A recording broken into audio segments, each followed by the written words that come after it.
Why, hello there, everyone. You handsome and beautiful nerds. I'm No02, your favorite mouth breather, and I'm here with another meta deck here, right? So, just a quick recap, because I know I've been making a couple of these, but I just want to clarify a couple of things real quick here. One thing that kills me when people are making these like awesome mega decks, right? Other content creators, um, they're not taking into account the context. One, what act are you playing it in? And two, are you playing with teammates or random people or bots? And so I just want to clarify real fast here that if you're these decks are not designed around playing with bots or playing around with speedrunners and things like that. These decks are taking it in the assumption that you're playing with people who are going to have some amount of coordination or teamwork, or even if that's with randoms, right? You're playing in a team that's trying to, for the most part, play in a way that's standard and makes sense. The four-player co-op experience. That's what these decks are trying to accomplish. That is what these decks fit into. These are not solo clutch decks where you can beat every map by yourself if you need to, things like that. I have other videos for that. You can go find them. Thank you. The other thing too is that when people are making these awesome decks, they go, "Oh man, you can throw this grenade and it will destroy Mars." That's great. But how do you beat the crossing if you have no stamina? How do you beat the crossing if you chose to get glass cannon in one of your first 4 cards and now you have 70 points of health as you're trying to run through a horde and you have no stamina, right? There's cards that like pertain to the act. The point of a deck is that you're trying to beat the missions, right? So if it means that if we have 15 cards or 14 cards or 12 cards, what order we put them in is important because we might have a card that's really, really good on mission 2, but we have it later on because of a different thought. So we want to put cards in a way that makes sense act-wise. So we have a sniper deck, but I have a variation for that sniper deck for each of the acts, and the cards are going to be ordered in different ways, and we're on different cards for each of these acts. Just because we're trying to be fitting a sniper into multiple different roles that are going to make the most sense for what act they're being played in. Okay, you with me? Here are some sniper relevant cards. You're going to be seeing these cards in most of the decks in some variety. Stock pouch, of course, right? Whatever. Magwell, this is super important. If you don't know this, you need to know this. Reload speed counts for pulling the lever, the bolt action, right? The game, which is a neat interaction, the game is basically considering that the fact that you're pulling a bolt action, that is reloading, because you're reloading a new shell into the chamber of the sniper rifle. So having reload speed means that you shoot your sniper rifle faster. And the point of these decks, the point of having the sniper rifle is DPS. And DPS is damage per bullet and fire rate. And so having reload speed on a sniper rifle actually increases your DPS because you can shoot your sniper rifle faster. So reload speed on a sniper rifle is damage. In theory, it's DPS. Hyper focused because we wanted to kill things. Glass cannon because it says damage. We're not necessarily always going to be running glass cannon in all the decks, but the point is, with silver bullets too, this is also damage, but if you don't know this, different damage types at the moment are multiplicative with each other. So if we have weak spot damage and bullet damage, then they sort of help each other. Damage isn't multiplicative with weak spot damage, but it will be with bullet damage. Does that make sense to you? The point is, if you diversify your damage from bullet damage to weak spot damage, these 3 cards will do more than if I had 3 cards of the same damage type but of equal value. Anyways, I don't want to confuse you. The point is, diversify your damage types and you will deal more damage in the long run, I promise. Okay, Sniper Act 1. Hazard Pay Grenade Pouch. I'm usually a big preacher of double grenade pouch. If you watched any of my videos, every single one of my decks has Hazard Pay and double grenade pouch. But because we're running sniper rifle and our goal is to deal as much damage as possible with our bullets, we don't have double grenade pouch. we're cutting that corner. We're cutting that out. We're getting grenade pouch instead. It's because we want to maximize our damage no matter what. Now we have Magwell for Blood Tunnel. And we sort of get this before all of our damage cards because ideally with this deck you want the Barret or the Phoenix. Whatever you prefer, they're both pretty great. They're both almost equal in every way, except the Barret does like a little bit more damage. It's not going to be very consistent that you end up having one of those two sniper rifles by the time you get to Blood Tunnel. So whatever gun you end up having, it will always benefit from reload speed. So no matter what, reload speed is always going to be good for us. Reload speed is always going to either increase our crowd control or increase our ability to DPS over multiple magazines because we can reload faster and then we get two magazines shooting into the same target in a quicker succession. But if you do end up having a sniper rifle at this point, that's great because again, reload speed is going to increase your sniper DPS. Now here's an Acc specific thing. We are preparing for the crossing now. Run like hell for Pain Train. Nothing specific there that we want it for. Though having extra movement speed does make getting through the swamp a little bit nicer because you can run faster through the thick water. The thick water, not high water, not the... Anyways. And then Superior Cardio. And Run Like Hell and Superior Cardio are like these two card combinations. It really is sort of like the most bang for your buck as far as getting from point A to point B.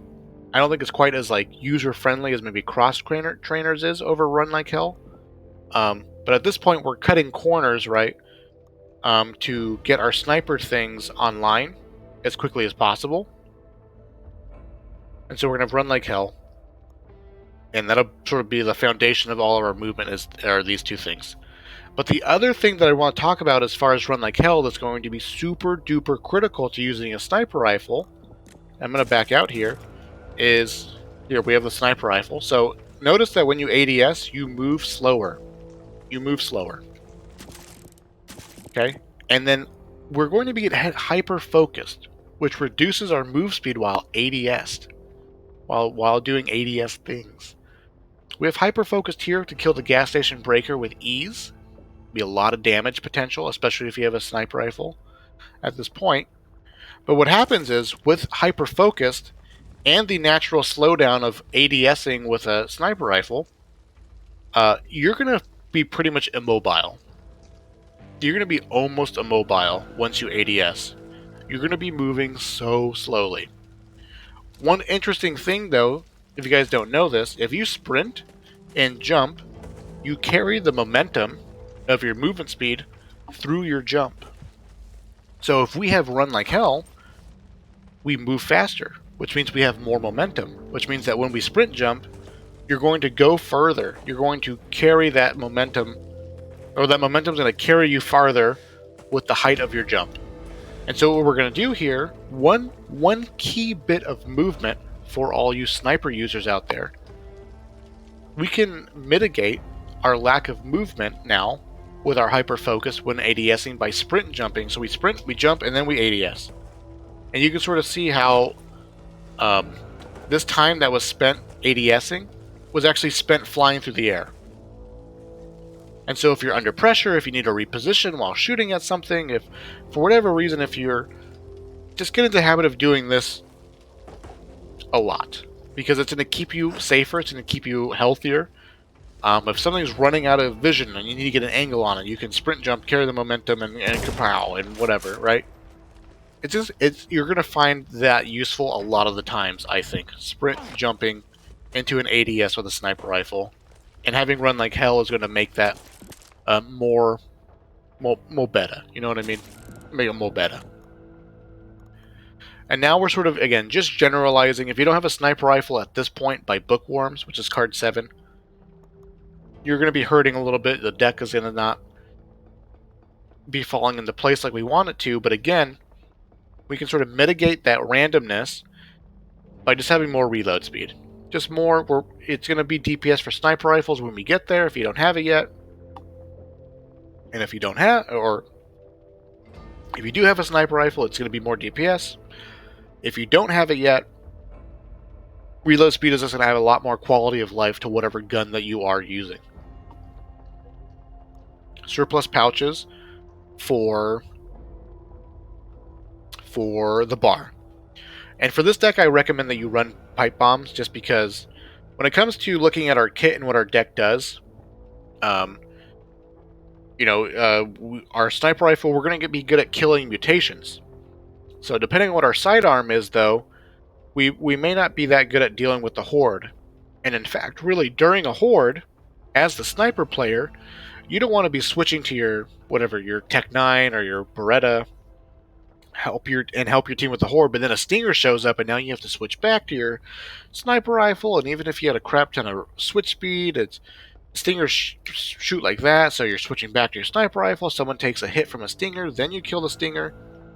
You've sort of failed your job as a sniper rifle if something like that happens.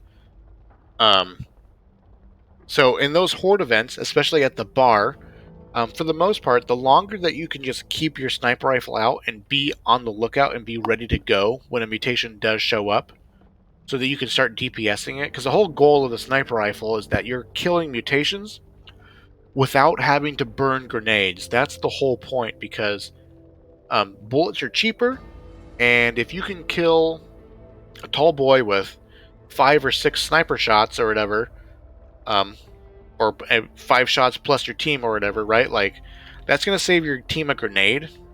You can kill way more tall boys over time with sniper bullets than you will be able to with your team using grenades to do so.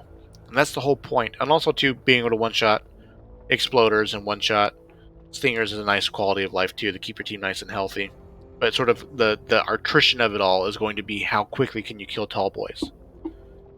Right? And so having your sniper rifle out as often as possible at all times and ready to go is going to be really, really nice.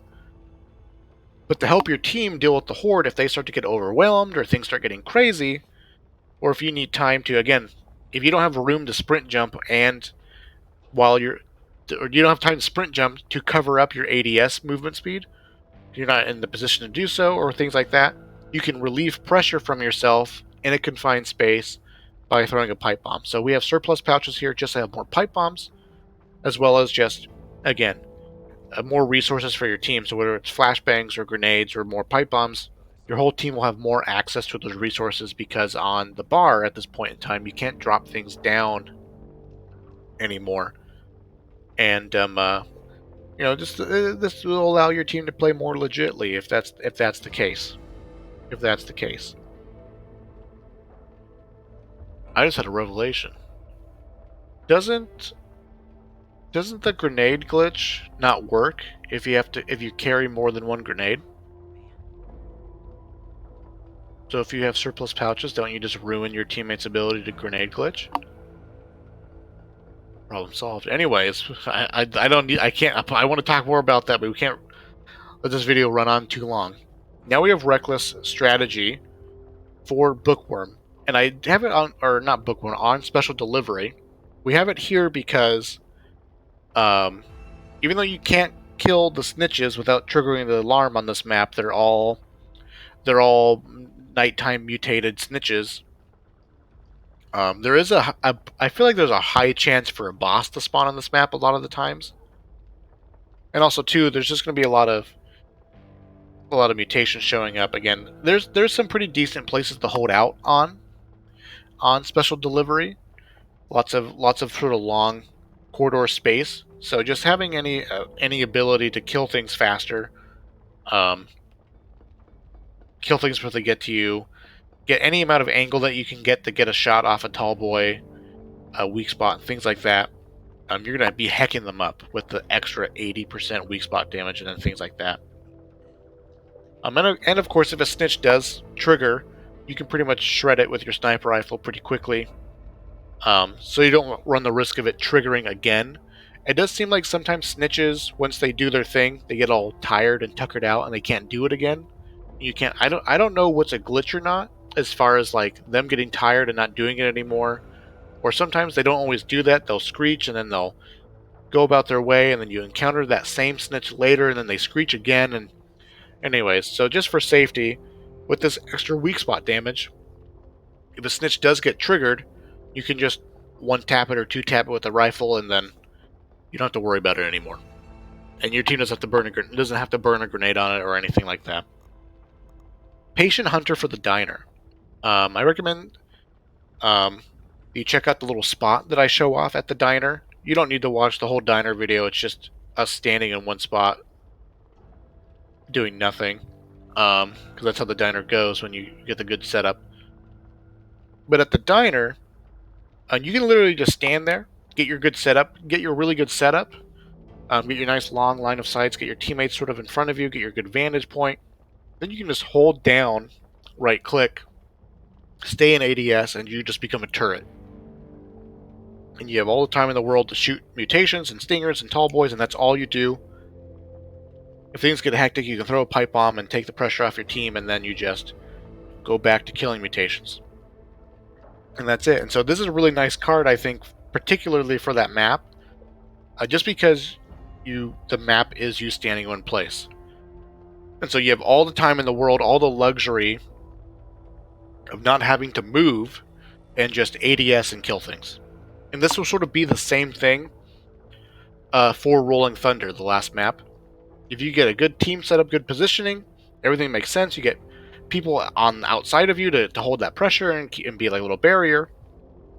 You can just stand still, maintain your extra 30% damage, which is huge, and you just do your thing and shoot things. Marked for Death. A little bit of flexibility here as far as providing our team some extra bonus damage, but again, we're all about diversifying this damage as much as possible. So this vulnerability damage is going to be multiplicative with our weak spot, with our Patient Hunter, with our silver bullets, etc. And also there's no drawback to it. There's no downside to it. Stock pouch, damage, silver bullets, damage. And the reason why I sort of get more of the versatility stuff going on here, the grenade pouches earlier, we sort of get the weak spot damage at like on specific maps to deal with bosses when they show up and things like that. We sort of just start flooding damage right at the end because we're building up to Abandoned. And even though Abandoned has some nice places to hold out in, they're all pretty cramped. So being able to kill anything as quickly as possible with one shot, maybe with one shot to the weak spot or whatever, could be huge and can save your team a lot of grenades if necessary, things like that. And so at this point, with silver bullets, I'm pretty sure with a decent sniper rifle, maybe some bullet damage on the sniper rifle or whatever, killing exploders, wretches, with a weak spot hit with one bullet, totally possible on Nightmare mode. Totally possible, I think.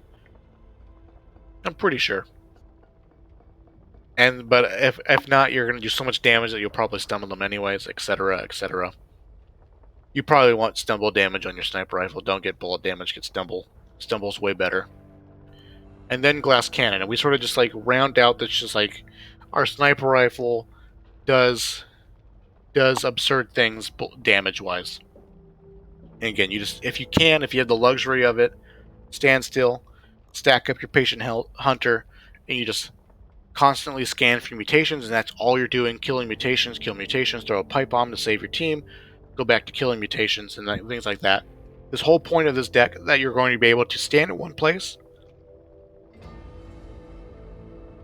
the diner, stand in one place in the diner, and stand in one place on Rolling Thunder, and just DPS.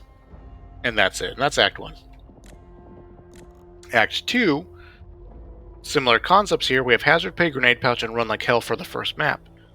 Run Like Hell and Superior Cardio, not only for that sniper movement, but this is also going to be really nice for dealing with the Handyman, because that map is very, very movement intensive a lot of the times. You can play it slow with your team, but if anything goes south, if you end up being the last person alive, having these two cards will give you basically the tools necessary to speed clutch it if you're super crazy good. Then reload speed, because it's sniper rifle DPS, and it's great for other guns if we don't have a sniper rifle yet. Hyper focused. We're in a confined space on pipe cleaners. Card 6 is pipe cleaners. Confined space, we need to maximize damage, so we're going to be one-shotting Stingers and hawkers and hunters, we're going to be one-shotting, or not one-shotting, but we're going to be doing a crap ton of damage to exploders, potentially stumbling them, things like that, with hyper focus. Just a crap ton of damage, and of course, if we can get any angle on a tall boy at any point, again, you're going to heck them up. Cross trainers for hinterland. Cross trainers for... Oh, no, I'm sorry. Magwell is pipe cleaners. Just for flat DPS to kill things. Hinterland, it's a nice big open area, but it tends to have a lot of boss spawns on it. Ogre, Breaker, I feel like there's a lot of boss spawn potential on Hinterland, as well as on Trailer Trash, so we're prepared for that now with hyper-focused. And also, too, when it comes to killing tall boys, there's a lot of open space to maneuver with our sprint jump with Run Like Hell and get that angle on the weak spot if we need to.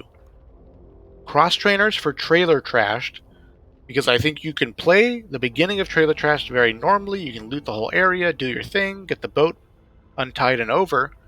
I actually really recommend that you just sprint through the second half of Trailer Trash. It's not worth looting the trailer park. There's so many risks, so many things that can go wrong, so many places that you can get trapped in. So Cross Trainers is going to help us do that, particularly on Trailer Trash. It's also going to help us on the Clog, which is also another movement-intensive map, because there's no good place to hold out. There's a couple of good places to hold out against the Horde, but nothing super amazing. And so having any extra mobility to zigzag out of a crappy situation, which happens a lot on the Clog, will be greatly appreciated. And also, for Broken Bird, again, a movement-based arena, having Run Like Hell, cardio, and cross trainers is going to give you a very nice foundation for maneuvering and running and getting away from danger and things like that on a map that sort of demands it. Reload drills, again, just general GPS. I just love the idea that reload speed is DPS for a sniper rifle because it lets you shoot faster. And it feels fun to pull the lever, the bolt action back really fast all the time and then keep shooting. And then you also get to reload fast anyways and things like that. And so 8 is Broken Bird. Or is the Clog. And then 9 is Broken Bird. And we've just generalized our damage, maximized our damage for the most part as far as just like reload speed goes for our sniper rifle. And then surplus pouches just to give our team enough resources to throw pipe bombs, flashbangs, grenades, etc. to deal with the horde of mutations while you're trying to hold out at a crate for the helicopter. And all those crates pretty much have 360 danger going around them, so it's very easy to burn through your grenades super quickly to keep your team healthy. And so the extra pouches for your whole team is going to be critical to your success. Now we get marked for death. Just because the bonus team damage for your entire team is really nice when you're all focus firing an ogre or a breaker, which is super common on these maps. It's also multiplicative with your damage types and everyone else's damage types. If you have someone on your team who's throwing big bad grenades, like whatever it is, like 5,000 damage grenades or whatever, Marked for Death also applies to grenade damage. A Reckless Strategy to continue dealing with bosses. So we have all of the weak spot damage that we can hope for, and then just Glass Cannon. Just Glass Cannon. Maximize our damage, just heck up those weak spots, kill tall boys. We sort of just have, I think, for the most part, the maximum amount of DPS that we can for 12 cards, and still have a little bit of team support with the surplus pouches and Marked for Death. Acc 3 Sniper Rifle, it's going to be building up to T5, right? And then building up to the body dump. Hazard Pay Grenade Pouch, and again, generalized reload speed for sniper DPS. Run Like Hell for the movement, And this is all, first 4 cards are for the farm. We just want that extra movement speed for the farm because there's going to be potentially a lot of opportunity to do that sprint jump with the sniper rifle if you have it. Just because there's not a lot of great places to defend from on the farm. There's a lot of open field, which is great for dealing with mutations, but not great for dealing with the horde when they're running at you from 360 directions. Reload speed, generalize our DPS for our sniper rifle, but also if we don't have the sniper rifle yet, we still get value out of our cards. We're not fully committed to snipers yet. Superior cardio so reload speed is for Blazing Trails, which is the infested pool. Superior cardio to help us deal with the super long map that is Cabins by the Lake.